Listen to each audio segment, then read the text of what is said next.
सबको नमस्कार, जय श्री राम, आदाब, सत श्री अकाल। मैं डॉक्टर अजय कुमार शर्मा आपका एक नए सेशन में स्वागत करता हूं। और आज का टॉपिक है बफर स्टेट और लैंडलॉक्ड कंट्रीज या स्टेट्स। बफर स्टेट्स जिसे हिंदी में बोलते हैं मध्यवर्ती क्षेत्र या राज्य, और लैंडलॉक्ड कंट्री या एरिया से मतलब है जो चारों तरफ से या तीन तरफ से बड़े देशों से घिरा हुआ हो, जिसके पास किसी प्रकार का सामुद्रिक मार्ग ना हो या तटीय मार्ग ना हो। इन दो टॉपिक्स पर, जो छोटे छोटे टॉपिक्स हैं, इनके ऊपर आज हम चर्चा करेंगे। बफर स्टेट का कॉन्सेप्ट, जिसे मध्यवर्ती राज्य भी कहते हैं, ये कोई नया नहीं है। और वैसे इसका प्रारंभ ब्रिटिशर्स ने किया था 17वीं और 18वीं शताब्दी में, इंडियन स्टेट्स को या भारत देश को बचाने के लिए विदेशी आक्रांताओं से, विशेषकर चीन से, रशिया से, जो कि उस समय की सबसे बड़ी शक्तियों में से एक थे, और उन क्षेत्रों से आक्रमण भी काफी होते थे। इसी प्रकार से पश्चिम से आक्रमण होने वाले क्षेत्रों को भी बचाने के लिए पश्चिम में भी एक बफर स्टेट की रचना की गई थी। बफर स्टेट क्या है, इसके ऊपर चर्चा करते हैं हम। बफर स्टेट या मध्यवर्ती स्टेट वो राज्य या देश होता है जो दो या दो से अधिक शक्तिशाली देशों के मध्य में हो। वो तटीय क्षेत्र पर भी हो सकता है और लैंडलॉक्ड फॉर्म में भी हो सकता है, या घिरे हुए क्षेत्र में भी हो सकता है, जिसका कोई तटीय इलाका ना हो, जिसका कोई सामुद्रिक या महासागरीय या तटीय भाग ना हो। तो आप दोनों में अंतर समझने की कोशिश कीजिए। मध्यवर्ती स्टेट या राज्य, जिसे बफर स्टेट कहते हैं, वो तटीय भी हो सकता है और लैंडलॉक्ड भी हो सकता है, घिरा हुआ भी हो सकता है। जबकि जो लैंडलॉक्ड कंट्री है वो तटीय नहीं हो सकता, वो महाद्वीपों के अंदर आंतरिक भागों में विभिन्न देशों से घिरा हो सकता है। उसके पास किसी प्रकार की तटीय या महासागरीय सीमा नहीं होती है। ये दोनों में अंतर है। और बफर स्टेट की बात करें तो हमारे आसपास अगर हम देखें तो नेपाल और अफगानिस्तान हमारे सबसे उत्तम उदाहरण देखने को मिलते हैं, जो कि बफर स्टेट भी हैं और लैंडलॉक कंट्री भी हैं। यानी कि मध्यवर्ती इलाके भी हैं और राज्य भी हैं, और घिरे हुए या लैंडलॉक कंट्री या स्टेट के रूप में भी उनको गिना जा सकता है। ये दोनों में अंतर है। यानी कि मध्यवर्ती क्षेत्रों में या बफर स्टेट लैंडलॉक भी हो सकते हैं और तटीय क्षेत्रों में भी हो सकते हैं, और उनके आसपास दो या दो से अधिक शक्तिशाली राइवल कंट्रीज होते हैं, जैसे नेपाल के उत्तर और दक्षिण में भारत और चीन, अफगानिस्तान के पश्चिम में और पूर्व में ईरान और पाकिस्तान का होना, जो उनके बीच में एक बफर स्टेट के रूप में है, और लैंडलॉक कंट्री या घिरे हुए राज्य या क्षेत्रों के रूप में भी हैं, जिनके पास खुद का कोई सामुद्रिक इलाका नहीं है या महासागरीय तट नहीं है। ये बेसिक अंतर है इन दोनों में। इसके बाद मैं इतिहास की बात करता हूं कि ब्रिटिशर्स ने इस कॉन्सेप्ट को पहली बार भारतीय क्षेत्र में लागू किया, और उसका मुख्य कारण ये था कि उत्तर और पूर्व से उनको चीन और रशिया से भारत की रक्षा करनी थी। चीन से रक्षा करने के लिए उन्होंने तिब्बत को एक बफर स्टेट के रूप में इस्तेमाल किया। इसी प्रकार से रशिया से रक्षा करने के लिए अफगानिस्तान को एक बफर स्टेट के रूप में यूज किया। अफगानिस्तान और विशेषकर मध्यवर्ती जो क्षेत्र हैं, मध्य एशिया के जो क्षेत्र हैं, उनको भी बफर स्टेट के रूप में इस्तेमाल किया। और वो लैंडलॉक कंट्री भी हैं, दोनों ही लैंडलॉक कंट्री हैं और दोनों ही बफर स्टेट के रूप में हैं। ऐसे विश्व में और भी अन्य उदाहरण देखने को मिलते हैं जो बफर स्टेट और लैंडलॉक कंट्रीज के रूप में हैं। अब बफर स्टेट की सबसे बड़ी प्रॉब्लम क्या होती है कि वो दो शक्तिशाली राइवल कंट्रीज या दुश्मन देशों के बीच में होता है, और वो न्यूट्रल भी हो सकता है और किसी एक स्टेट के पक्ष में भी हो सकता है। ये बात ध्यान देने वाली बात है कि उसकी खुद की अपनी पॉलिसी भी हो सकती है और वो किसी एक विशेष राज्य के प्रति उसका झुकाव भी हो सकता है। जैसे नेपाल का आपको उदाहरण दूं, पहले नेपाल का झुकाव भारत की ओर अधिक था। वहां राजतंत्र था, हिंदू राष्ट्र था, तो सांस्कृतिक और ऐतिहासिक जो पृष्ठभूमि थी नेपाल की, वो भारत से बहुत अधिक मिलती है। इस कारण से नेपाल का झुकाव भारत की ओर अधिक था। लेकिन जैसे ही वहां पर ओली की कम्युनिस्ट पार्टी आई तो उनका झुकाव चीन की तरफ हो गया, और चीन की तरफ झुकाव हो जाने के कारण से उन्होंने कई प्रकार के भारत विरोधी कार्य भी प्रारंभ किए जिनकी वहां की जनता ने विरोध किया। और अब नेपाल की जनता ने कुछ दिन पहले ही बहुत भारी प्रदर्शन किया है जिसमें उन्होंने ये डिमांड की है सड़कों पर आकर कि नेपाल को वापस से राजतंत्र और साथ ही हिंदू राष्ट्र के रूप में वापस से स्थापित किया जाए। उसकी जो ओरिजिनल पहचान थी, उसकी जो मूल पहचान थी, उसको स्थापित किया जाए, यानी कि कम्युनिस्ट गवर्नमेंट को हटाया जाए। ये नेपाल में इस समय एक बहुत बड़ा मूवमेंट चल रहा है।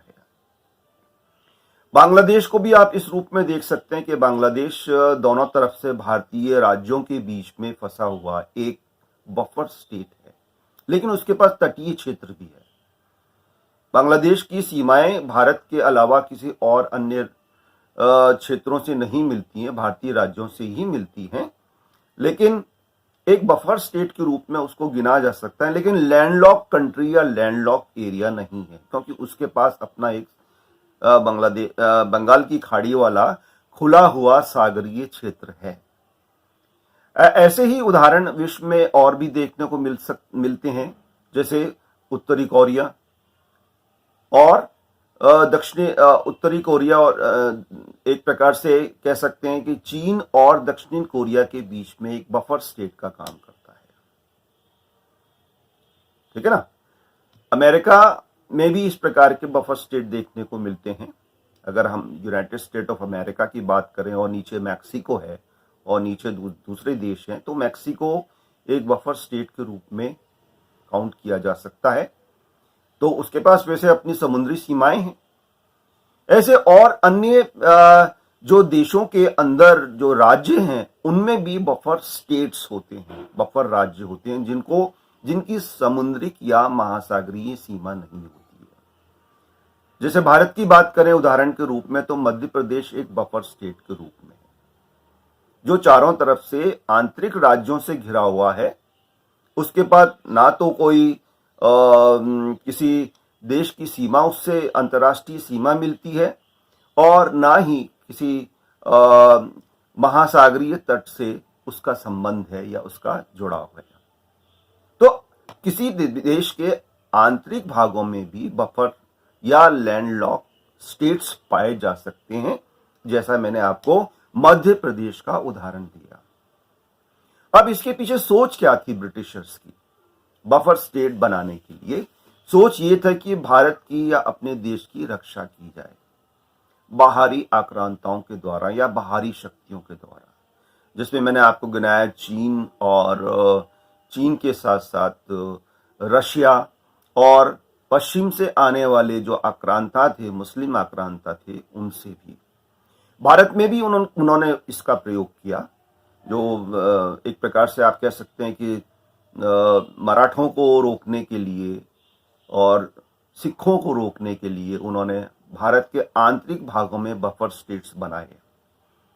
इसी प्रकार से कश्मीर और कश्मीर का जो इलाका है, विशेषकर जो अक्साई चीन का इलाका है या लद्दाख वाला जो इलाका है, उसको भी रणजीत सिंह जी ने एक प्रकार से बफर स्टेट के रूप में यूज किया। अपने राज्य को रणजीत सिंह जी ने इतना बढ़ाया कि पूर्व और उत्तर पूर्व में अक्साई चीन और लद्दाख के तिब्बत या पश्चिम तिब्बत के क्षेत्रों को एक प्रकार से बफर स्टेट के रूप में इस्तेमाल किया अपने राज्य की रक्षा के लिए। और पश्चिम में देखें तो काबुल तक का जो एरिया, गांधार और काबुल तक का जो एरिया है, उसको जीतकर उन्होंने एक प्रकार से बफर स्टेट के रूप में उसका उपयोग किया, जिससे उनका मूल राज्य जो पंजाब है, पंजाब था, हरियाणा था, वर्तमान का हिमाचल प्रदेश था, ये सुरक्षित रह सके। और इसमें पंजाब में दोनों पंजाब आ जाते हैं, भारतीय पंजाब भी और जो पश्चिम का पंजाब है, पाकिस्तान का पंजाब भी है। खैबर पख्तून का जो इलाका है वो भी इसमें आ जाता है, जिसे खैबर पख्तूनवा कहते हैं। और पहले इसको नॉर्थ वेस्ट प्रोविंस के नाम से भी जाना जाता था, जिसमें पख्तून लोगों का निवास है। बलूचिस्तान के भी काफी एरिया इसके अंतर्गत आते हैं। और वैसे भी देखें तो बलूचिस्तान एक प्रकार से बफर स्टेट के रूप में 1948 तक काम करता था भारत और ब्रिटिश भारत और मध्य एशिया के मुस्लिम देशों के बीच में, क्योंकि 1948 तक बलूचिस्तान एक स्वतंत्र देश था। इस बात को ध्यान में बैठाइए, 1948 तक बलूचिस्तान, जो इस समय पाकिस्तान का एक प्रोविंस है, सबसे बड़ा प्रोविंस है और जो सबसे ज्यादा रिसोर्सेज पाकिस्तान को देता है, वो एक स्वतंत्र देश था। लेकिन 1948 में पाकिस्तान की आर्मी ने, पाकिस्तान के प्रशासन ने, पाकिस्तान के एस्टेब्लिशमेंट ने उस पर आक्रमण करके उसको पाकिस्तान का भाग बना लिया। इस प्रकार से, इसी कारण से बलूचिस्तान में अभी भी तब से लेकर अब तक अपनी आजादी के लिए संघर्ष चल रहा है। बलूचिस्तान के लोग, बलूचिस्तान के नेता अपना अलग झंडा रखते हैं, अलग राष्ट्रगान है उनका, अलग उनकी कल्चर है, जो कि पाकिस्तान से किसी भी रूप में नहीं मिलती है। और पाकिस्तान की आर्मी जिस प्रकार से बलूचिस्तान के लोगों पर जुल्म सितम कर रही है, आए दिन लोगों को उठा लिया जाता है, मार दिया जाता है, महिलाओं के साथ बलात्कार किया जाता है, बदतमीजी की जाती है, वो उससे बलूचिस्तान के लोग बहुत परेशान हैं। और वो भारी प्रदर्शन करते हुए, संघर्ष करते हुए पाकिस्तानी सेना से अपने आप को वापस से स्वतंत्र करने के लिए जद्दोजहद में लगे हुए हैं। उनका एक अलग प्रकार से स्वतंत्रता संग्राम या फ्रीडम स्ट्रगल चल रहा है, जो पूरे विश्व में लोग उसका समर्थन करते हैं। मैं स्वयं भी अलग कल्चर और अलग देश होने के कारण से उसका समर्थन करता हूं, और भारत की सरकार भी किसी न किसी रूप में बलूचिस्तान को एक स्वतंत्र राष्ट्र के रूप में देखना चाहती है। क्योंकि अब बलूचिस्तान का पाकिस्तान से अलग होना और सिंध देश का पाकिस्तान से अलग होना, एक अलग देश बनना, भारत के सुरक्षा के लिए, भारत की स्ट्रेटेजिक पोजीशन के लिए बहुत महत्वपूर्ण है। और साथ ही हम कह सकते हैं कि जो पाक ऑक्यूपाइड वाला एरिया है उसको भी हम वापस लेना चाहेंगे, क्योंकि ओरिजिनली वो भारत से ही संबंधित है, जिसमें बाल्टिस्तान वाला जो इलाका है, और साथ ही जो पाक ऑक्यूपाइड कश्मीर, जिसे वो लोग आज़ाद कश्मीर कहते हैं, वो भी हमारा ही इलाका है। और भारत उसको किसी न किसी रूप में वापस से लेने का प्रयास करेगा, चाहे शांति से हो, चाहे स्ट्रगल से हो, चाहे सेना की कार्रवाई के द्वारा हो।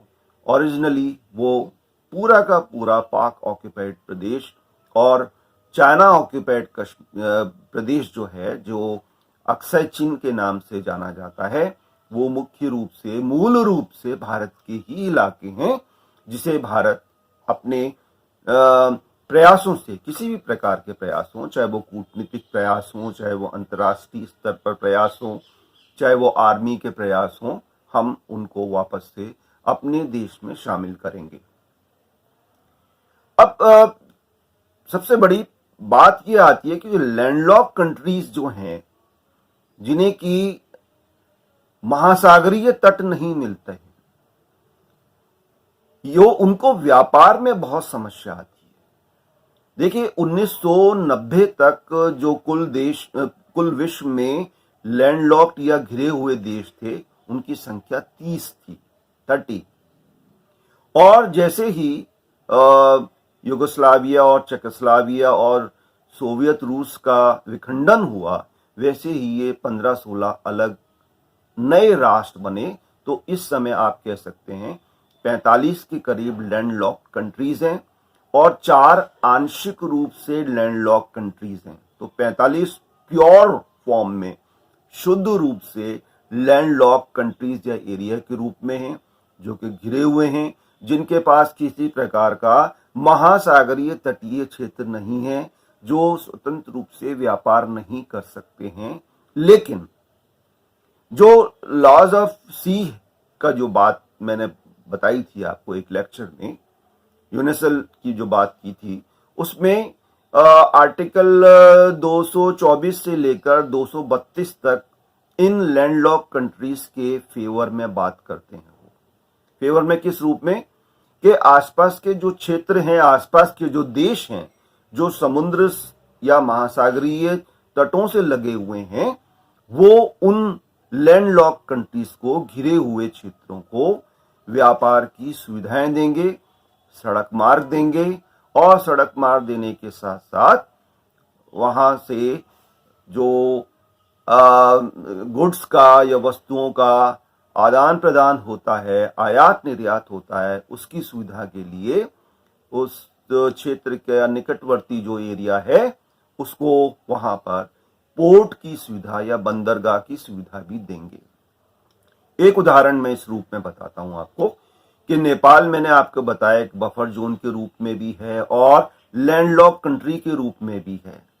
लेकिन भारत ने उसके तहत नेपाल को कई प्रकार की सुविधाएं दे रखी हैं, क्योंकि नेपाल का access purely culturally, historical point of view से, रिलीजियस पॉइंट ऑफ व्यू से इजी वे में भारत से है, चीन से नहीं है और किसी देश से नहीं है। तो भारत ने अपने जो उसका निकटवर्ती पोर्ट है, जो कलकत्ता पोर्ट है, कलकत्ता या कलकत्ता, आजकल उसको कोलकाता बोलते हैं, वहां का जो बंदरगाह है वो व्यापार की सुविधाओं के लिए, और सड़क मार्ग जो है विशेषकर कलकत्ता से होते हुए और बिहार और बंगाल से होते हुए जो सड़क मार्ग नेपाल से जाके मिलते हैं, तो वह सड़क मार्ग से सामान उनका जो एक्सपोर्ट करना होता है उनको महासागरीय क्षेत्रों से या महासागरीय जहाजों से या महासागरीय रूट से कलकत्ता पोर्ट पे आता है और वहां से वो विभिन्न देशों में निर्यात किया जाता है। इसी प्रकार से जो चीजें उनको आयात करनी होती हैं वो कलकत्ता पोर्ट पर आती हैं और सड़क मार्ग से होते हुए नेपाल की ओर चली जाती है। तो इस प्रकार की सुविधाएं लॉज ऑफ सीज के तहत लैंडलॉक कंट्रीज को, जो आसपास के जो देश हैं उनके द्वारा प्रदान की गई है, जिससे उनका व्यापार, जिससे वहां के लोगों का जो स्थानांतरण है या इधर उधर आना जाना है वो नहीं रुके और सुचारू रूप से व्यापार, बिजनेस, उद्योग धंधे और उनके जो प्रोडक्ट्स हैं वो आसपास के देशों में या बाहर के देशों में निर्यात किए जा सकें और बाहर से दूसरे जो गुड्स हैं जिनकी रिक्वायरमेंट उन देशों में है उनको आयात भी किया जा सके। तो आयात निर्यात की सुविधाएं दोनों प्रकार से इन लैंडलॉक कंट्रीज को दी जाती है। कुछ ऐसे भी देश हैं जो नदियों के द्वारा जिनको ये सुविधा दी हुई है, जैसे डैन्यूब नदी के द्वारा कई ऐसे लैंडलॉक कंट्रीज को सुविधाएं दी हुई हैं। जो डैन्यूब नदी या वोल्गा नदी से होते हुए भूमध्य सागरीय क्षेत्रों में आते हैं और भूमध्य सागरीय क्षेत्रों को पार करते हुए जिब्राल्टर से बाहर निकलते हुए वो विश्व के अन्य क्षेत्रों में अपने प्रोडक्ट्स को, अपने गुड्स को सप्लाई करते हैं, यानी कि एक प्रकार से एक्सपोर्ट इंपोर्ट इस रूप में उनका चलता है। तो आज के लेक्चर में मैंने आपको एक बहुत छोटे छोटे टॉपिक्स पे चर्चा की है अपन ने, बफर स्टेट और लैंडलॉक कंट्रीज के रूप में। बेसिक अंतर यही है बफर स्टेट और लैंडलॉक कंट्री में कि बफर स्टेट आंतरिक प्रदेश भी हो सकता है और तटीय प्रदेश भी हो सकता है, और दो राइवल कंट्रीज के बीच में, जो दो शक्तिशाली दुश्मन देशों के बीच में उनकी स्थिति होती है, और ये एक किसी एक प्रदेश के या राज्य के पक्ष में भी हो सकते हैं और न्यूट्रल भी हो सकते हैं। इसके विपरीत लैंडलॉक कंट्रीज जो होते हैं, जो घिरे हुए क्षेत्र होते हैं या देश होते हैं, उनके पास खुद का सामुद्रिक इलाका नहीं होता है, वो चारों तरफ से अन्य देशों से घिरे होते हैं।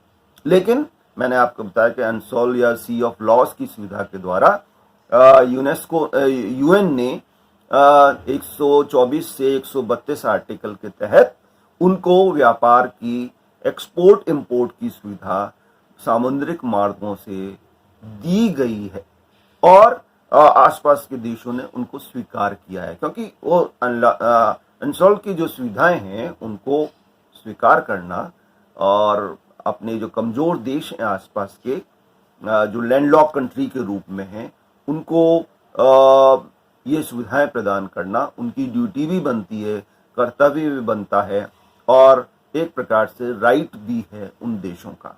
तो आज के लिए इतना ही। बहुत बहुत धन्यवाद। Thank you very much.